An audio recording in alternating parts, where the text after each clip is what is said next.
കൊച്ചി കുസാറ്റ് റോഡരികിൽ കത്തിയ കാർ ഉപേക്ഷിച്ച് കാർ ഉടമ. കാർ മാറ്റണമെങ്കിൽ നഷ്ടപരിഹാരം നൽകണമെന്ന് കുസാറ്റ് അധികൃതർ ആവശ്യപ്പെട്ടിരുന്നു. കാർ കത്തിയപ്പോൾ റോഡിന്റെ ടാർ ഇളകിയെന്ന് ചൂണ്ടിക്കാട്ടിയാണ് അധികൃതർ നഷ്ടപരിഹാരം ആവശ്യപ്പെട്ടത്.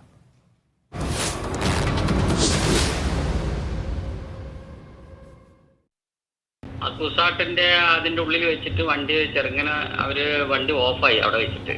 അപ്പോൾ ആ ഡ്രൈവർ അവിടെ സൈഡ് നിർത്തി വണ്ടി എടുത്ത സമയത്ത് അങ്ങനെ അവിടെ നിന്ന് കത്തി. അങ്ങനെ നമ്മുടെ ജാഗോറാണ് വണ്ടി അവിടെ നിന്ന് റിലീസ് ചെയ്യാൻ വേണ്ടി പോയ സമയത്ത് അപ്പോൾ വണ്ടി തടഞ്ഞിട്ട് പറഞ്ഞു, ഇവിടെ 24,000 രൂപ കെട്ടി വെച്ചിട്ട് വണ്ടി കൊണ്ടുപോകാൻ പാടുള്ളൂ പറഞ്ഞു. അപ്പോൾ എന്തിനാണ് ചോദിച്ചു. അപ്പോൾ പറഞ്ഞു, അവിടെ റോഡിന്റെ സൈഡിൽ ടാറൊന്ന് കത്തിയ പോലെ ഉണ്ട്, പിന്നെ അത് പൊളിയാൻ ചാൻസ് ഉണ്ട്, അതുകൊണ്ട് അത് 24,000 കെട്ടിയാലേ വണ്ടി കൊണ്ടുപോകാൻ പാടുള്ളൂ എന്ന് പറഞ്ഞു. ലക്ഷക്കണക്കിന് രൂപന്റെ വണ്ടി കത്തി. ഒരു മനസാക്ഷി എന്നുള്ള സംഭവം ഈ ലോകത്തൊക്കെ ഉണ്ടല്ലോ എല്ലാവർക്കും.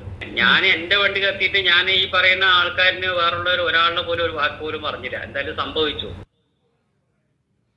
കൂടുതൽ വിവരങ്ങളുമായി മൊഹസിന ചേരുന്നു. മൊഹസിന, എന്തായിരുന്നു സംഭവം? അതിന് 5 ദിവസം മുൻപാണ് കുസാറ്റ് റോഡരികിൽ ക്യാമ്പസിലെ സ്കൂൾ ഓഫ് മാനേജ്മെന്റിന്റെ തൊട്ടടുത്തായിട്ട് റോഡരികിൽ കാറ് കത്തി അമർന്നത്.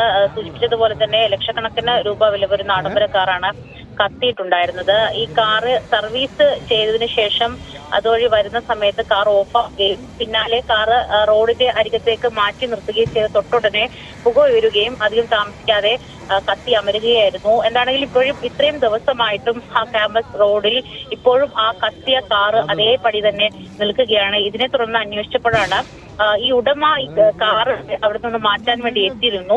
പക്ഷേ ഈ നഷ്ടപരിഹാരം ഈടാക്കിയാൽ മാത്രമേ കാർ അവിടെ നിന്ന് മാറ്റാൻ അനുവദിക്കുകയുള്ളൂ എന്നാണ് കുസാറ്റ് അധികൃതർ അറിയിച്ചു എന്നാണ് ഉടമ പറയുന്നത്. ഇക്കാര്യം കുസാറ്റ് അധികൃതരും സമ്മതിക്കുന്നുണ്ട്.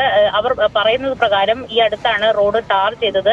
അതുകൊണ്ട് തന്നെ ഈ ടാറിന്റെ ചെറിയ ഭാഗങ്ങൾ ഇളകിപ്പോകാൻ സാധ്യതയുണ്ട്. അതുകൊണ്ട് തന്നെ 24,000 രൂപ കെട്ടിവെക്കണം എന്നാണ് ഇദ്ദേഹത്തോട് പറഞ്ഞു എന്നത് തന്നെയാണ് നമുക്ക് മനസ്സിലാക്കാൻ സാധിക്കുന്നത്. എന്താണെങ്കിലും ഇപ്പോഴും അത്തരത്തിൽ ആ ഒരു കാർ അവിടെ ഉപേക്ഷിച്ച നിലയിലാണ് ഉള്ളത്. കാരണം ഈ നിലവിൽ അത്രയും പണം അടച്ച് അവിടെ നിന്ന് കാർ കൊണ്ടുപോകാനുള്ള അവസ്ഥയിലല്ല. അതുകൊണ്ട് തന്നെ അത് അവിടെ കിടക്കട്ടെ എന്നുള്ളൊരു നിലപാടിലാണ് കാറിന്റെ ഉടമ.